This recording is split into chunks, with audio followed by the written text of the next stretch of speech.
একটা জিনিস মনে রাখবেন, আস্ক সামওয়ান ফর, এই স্ট্রাকচারটা মানে কি জানেন? কারো থেকে কিছু চাওয়া, কারো থেকে কিছু চাওয়া। এই সামওয়ান মানে কি? কেউ কাউকে বা কারোর। সামওয়ান মানে কি? কেউ কাউকে বা কারোর। ঠিক আছে? সো আস্ক সামওয়ান ফর এটার মানে কি? কারো থেকে কিছু চাওয়া। ঠিক আছে? সো এই যে দেখেন, the boy asking us for, এই যে দেখেন আস্ক সামওয়ান ফর। আসসালামু আলাইকুম, it's Azmir from IELTS master class and study abroad. আমি ব্রিটিশ কাউন্সিল সার্টিফাইড একজন আইএলস টিচার। সো আজকে আমি একটা স্ট্রাকচার দেখাবো আপনাদেরকে, বিশেষ করে আইএলস রিডিং করতে গেলে যে স্ট্রাকচারটা আসলে খুবই ইম্পর্টেন্ট। এবং এই একটা স্ট্রাকচার না জানার কারণে, অথবা এই একটা এই সেন্টেন্সটা কিভাবে বুঝতে হয় সেটা আসলে না জানার কারণে আপনি রিডিং এ আসলে দেখা যাচ্ছে অনেক অ্যান্সার হয়তো মিস হয়ে যাচ্ছে, বাট আপনি বুঝতেও পারছেন না এটা কেন হচ্ছে। লিটারেলি দেখা যাচ্ছে আপনি আসলে প্রশ্নটাই বুঝতে পারছেন না হয়তোবা। এরকম অনেকের ক্ষেত্রে হয়, সবার ক্ষেত্রে তা না। সো যারা এই সমস্যাটা ফেস করেন, প্লিজ একটু মনোযোগ দিয়ে দেখবেন, আর সবাই আশা করি এটা মনোযোগ দিয়ে দেখবেন। ঠিক আছে? You'll everyone will find this very helpful ইনশাআল্লাহ। সো আমি স্ট্রাকচারটা হচ্ছে noun plus verb ing. First আমি বলি নাউন কি। অনেকে হয়তো হাসবেন যে নাউন মানে আমরা সবাই জানি কোনো কিছুর নামকে নাউন বলে, বিষয়টা আসলে তা না। কি, কে, কোনটা, কারা, কোনগুলা দিয়ে প্রশ্ন করলে আমরা যে উত্তরটা পাই সেই উত্তরটা হচ্ছে নাউন। আবারও বলছি, এই যে কি, কে, কোনটা, কারা, কোনগুলা দিয়ে প্রশ্ন করলে আমরা যে উত্তরটা পাই সেই উত্তরটা হচ্ছে নাউন। ঠিক আছে? সো নাউন প্লাস ভার্ব যে এই স্ট্রাকচারটা আমি শেখাতে যাচ্ছি। তাহলে দেখেন, দ্য বয়, প্রশ্ন আসে না? কে? The boy. ঠিক আছে? এই যে কে দিয়ে প্রশ্ন হচ্ছে, দেখেন কে দিয়ে প্রশ্ন হচ্ছে, কে? The boy.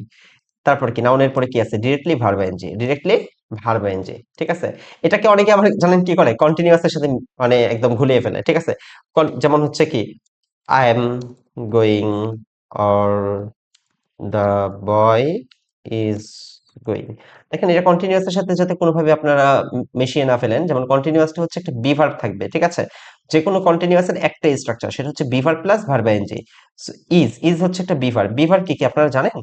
বি ভার্ব হচ্ছে বি এম ইজ আ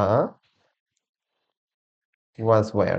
এগুলো হচ্ছে be verb. Be am is are was were, এগুলো হচ্ছে বি ভার্ব। ঠিক আছে? সো দেখেন কন্টিনিউয়াস এর একটা স্ট্রাকচার, সেটা হচ্ছে be verb plus verb NG. So এটা কিন্তু কোনোভাবে চলমান না। ঠিক আছে? কন্টিনিউয়াস না। সো এই যে দেখেন, the boy asking, the boy is asking আছে না, দ্য বয় ওয়াজ আস্কিং আছে তা না। তার মানে এটা হচ্ছে নাউন প্লাস ভার্ব এনজি। ঠিক আছে? Which is very important. So দেখেন নাউন প্লাস ভার্ব এনজি মানে বেসিক্যালি হচ্ছে এরকম যে মাঝখানে একটা যে উজ্জ আছে, মাঝখানে একটা কি উজ্জ আছে? যে উজ্জ আছে। সো দ্য বয় আস্কিং মানে হচ্ছে যে ছেলে। আচ্ছা, একটা স্ট্রাকচার এখানে মনে রাখবেন আপনারা, যে আস্কিং আস ফর। ঠিক আছে? এই স্ট্রাকচারটা একটু শেখেন। ঠিক আছে? সো আমি একটা ক্লাসের মধ্যে আসলে মানে মাল্টিপল জিনিস শিখিয়ে ফেলি। হয়তো একটা জিনিস আমি ইন্টেন্ট করেছিলাম যে শেখাবো, বাট আমি মাল্টিপল জিনিস শেখাচ্ছি যাতে আপনাদের উপকার হয়। ঠিক আছে? একটা জিনিস মনে রাখবেন, আস্ক সামওয়ান ফর, এই স্ট্রাকচারটা মানে কি জানেন? কারো থেকে কিছু চাওয়া, কারো থেকে কিছু চাওয়া। এই সামওয়ান মানে কি? কেউ কাউকে বা কারোর। সামওয়ান মানে কি? কেউ কাউকে বা কারোর। ঠিক আছে? সো আস্ক সামওয়ান ফর এটার মানে কি? কারো থেকে কিছু চাওয়া। ঠিক আছে? সো এই যে দেখেন, the boy asking us for, এই যে দেখেন আস্ক সামওয়ান ফর। সামওয়ানটা কি? আমরা, মানে আমাদের কাছে, তাই না? So the boy asking us for help. তাহলে আস্ক সামওয়ান ফর মানে আমি কি বলেছি? কারো কাছে কিছু চাওয়া। So the boy asking us for help. ঠিক আছে? আমি কি বলেছি? Noun plus verb ING. এই যে দ্য বয়, এটা কি নাউন? ঠিক আছে? প্লাস কি আছে? Verb ING. আমি কি বলেছি? নাউন প্লাস ভার্ব আইএনজি মানে মাঝখানে একটা যে উজ্জ আছে, মাঝখানে একটা কি আছে? যে উজ্জ আছে।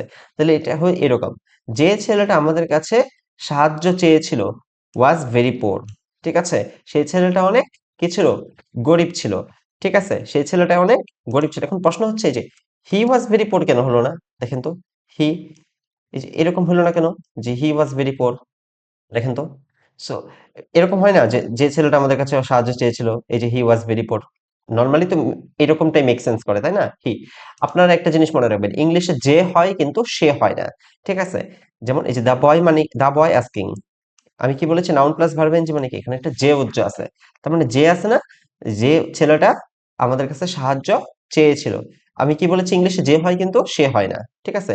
তাইলে এই জন্য যে হিটা হয় নাই। হিটা কেন হয় নাই? কারণ ইংলিশে যে হয় কিন্তু সে হয় না। ঠিক আছে? The boy asking has for help was very poor. মানে বাংলায় দেখেন, আপনি চিন্তা করেন, আমি যদি বাংলায় বলি, যে ছেলেটা আমাদের কাছে সাহায্য চেয়েছিল সে অনেক গরিব ছিল। কিন্তু ইংলিশে হচ্ছে এরকম, যে ছেলেটা আমাদের কাছে সাহায্য চেয়েছিল অনেক গরিব ছিল। মানে সে কথাটা ইংলিশে আসবে না। ঠিক আছে? যেমন এখানে কোনোভাবেই আমি হি এড করতে পারবো না। করলে সেটা ভুল হবে। কারণ ইংলিশে যে হয় কিন্তু সে হয় না। আর এখানে যে কেন হচ্ছে? আমি আবারও বলছি, এই যে নাউন, এই যে দা বয়টা কি নাউন? নাউনের সাথে কি আছে? Verb ing. Noun plus verb NG মানে এখানে একটা মাঝখানে যে উজ্জ আছে। ঠিক আছে? তো যে ছেলেটা আমাদের কাছে সাহায্য চেয়েছিল সে ছিল কি অনেক গরিব। এখন কথা হচ্ছে, আমি এটা কেন বলতেছি যে ছেলেটা আমাদের কাছে সাহায্য চেয়েছিল? কারণ এখানে তো কোনো টেন্স ইন্ডিকেট করা নাই যে দ্য বয় হু আস্কড, ঠিক আছে, আস্কড এরকম তো দেওয়া নাই। তারপরে আমি পাস্ট কেন বলছি যে চেয়েছিল? কারণ হচ্ছে ওয়াজটা কি পাস্ট, ওয়াজটা কি পাস্ট। সেই ছেলেটা অনেক গরিব ছিল। ঠিক আছে? সো এখানে যদি দেখেন, আমি আমি এরকম বসাই সেন্টেন্সটা, বাংলা মিনিংটা, যে ছেলেটা আমাদের কাছে সাহায্য চাচ্ছে সে অনেক গরিব ছিল, তাহলে কি মিলতেছে? মিলবে না। তার মানে এই যে রেজাল্টের অংশটুকু উপর নির্ভর করে। রেজাল্টের অংশটুকু বলতে আমি কি বোঝাচ্ছি? মানে এই যে, মানে সে আসলে শের পার্টটা, ঠিক আছে, মানে এটা তো হচ্ছে জের পার্ট। যে ছেলেটা অনেক, না সরি, যে ছেলেটা আমাদের কাছে সাহায্য চেয়েছিল সে কি ছিল? এই যে শের পার্টটা থেকে, শের পার্টটা দিয়ে আমরা ডিসাইড করব। ঠিক আছে? শের পার্টটা দিয়ে আমরা কি করব? ডিসাইড করব যে এইটুকু আমি আসলে, মানে কিভাবে বলবো, এইটুকু পাস্টে বলবো না প্রেজেন্টে বলবো না ফিউচারে বলবো। ঠিক আছে? এখানে দেখেন, সে যেহেতু ছিল অনেক গরিব, ঠিক আছে, তার মানে সে তখন সাহায্য চেয়েছিল। ঠিক আছে? নাকি এরকম যে যে ছেলেটা আমাদের কাছে সাহায্য চাইবে সে অনেক গরিব ছিল? এটা কি মিলে? দেখেন তো, যে ছেলেটা আমাদের কাছে সাহায্য চাইবে সে অনেক গরিব ছিল, এটা কি মিলে? কখনোই মিলে না। তার মানে যে ছেলেটা অনেক, মানে যে ছেলেটা আমাদের কাছে সাহায্য চেয়েছিল সেই ছেলেটা অনেক গরিব ছিল। আবারও বলছি, এখানে সেই ছেলেটা বলতে হি কেন হলো না? কারণ ইংলিশে যে হয় কিন্তু সে হয় না। যে হয় কিন্তু সে হয় না। ঠিক আছে? তো the boy asking us for help, এটুকু কি? এটুকু হচ্ছে পাস্ট। ঠিক আছে? নাউন প্লাস ভার্ব এনজি মানে একটা যে উজ্জ আছে। তাহলে যে ছেলেটা আমাদের কাছে সাহায্য চেয়েছিল ওয়াজ ভেরি পোর। এখন এখানে তো কোনো টেন্স ইন্ডিকেট করা নাই যে the boy asking us for help. ঠিক আছে? আবারও বলছি, অনেকে কিন্তু কন্টিনিউয়াস ভাবতে পারেন, কিন্তু এটা কখনো কন্টিনিউয়াস না।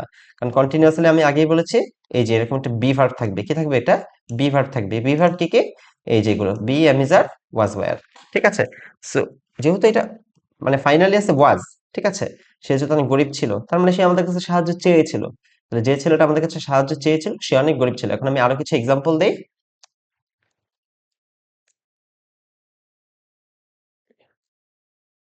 প্লেয়ার, ও সরি, একটু অন্যদিকে চলে গিয়েছে।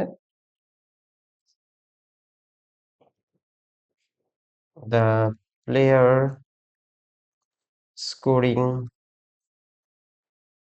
century has been injured. একটু দেখেন, দ্য প্লেয়ার কি? প্রশ্ন আসে কে, তাই না?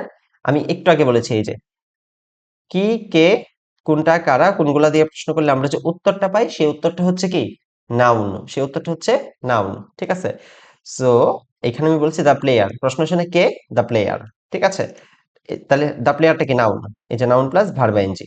ঠিক আছে? তার মানে মাঝখানে কি আছে? একটা যে আছে। তাহলে যে খেলোয়াড়টা সেঞ্চুরি করেছে। করেছে কেন বললাম? পরেরটুকু হচ্ছে has been injured. Has been injured. ঠিক আছে? সেই ছেলেটা ইনজুরি, মানে আঘাতপ্রাপ্ত হয়েছে। সেই ছেলেটা আঘাতপ্রাপ্ত হয়েছে। হ্যাজ বিন মানে কি? হয়েছে। হ্যাজ বিন মানে কি জানে? হয়েছে। হ্যাজ বিন মানে হয়েছে। যে ছেলেটা, দ্য বয় স্কোরিং সেঞ্চুরি, যে ছেলেটা সেঞ্চুরি স্কোর করেছে সেই ছেলেটা কি হয়েছে?